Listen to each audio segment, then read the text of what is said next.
Voici quelques-unes des contributions scientifiques les plus importantes des scientifiques et penseurs arabes médiévaux.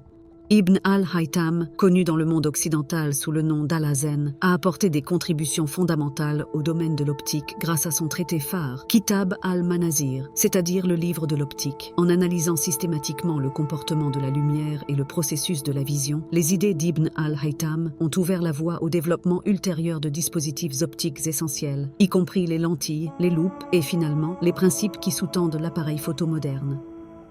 Jabir ibn Hayyan, souvent appelé Geber dans le monde occidental, est considéré comme le père de la chimie pour avoir introduit des procédés chimiques fondamentaux tels que la distillation, la cristallisation et la filtration. Son vaste corpus d'écrits, qui englobe des sujets liés à la chimie et à l'alchimie, a joué un rôle essentiel dans l'évolution de l'approche méthodologique de la recherche scientifique au sein de la discipline.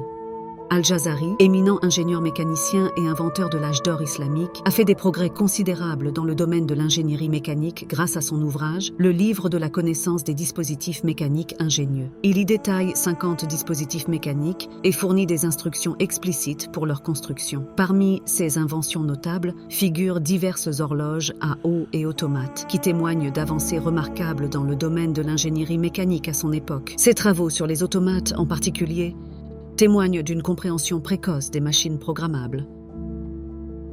Al-Zahrawi, également connu sous le nom d'Aboul Qasis, a fait progresser de manière significative le domaine de la chirurgie grâce à son ouvrage Le Kitab al-Tasrif. Cette encyclopédie médicale complète en 30 volumes, détaille de nombreuses procédures et traitements chirurgicaux et présente plus de 200 instruments chirurgicaux, dont un grand nombre sont des innovations de l'auteur.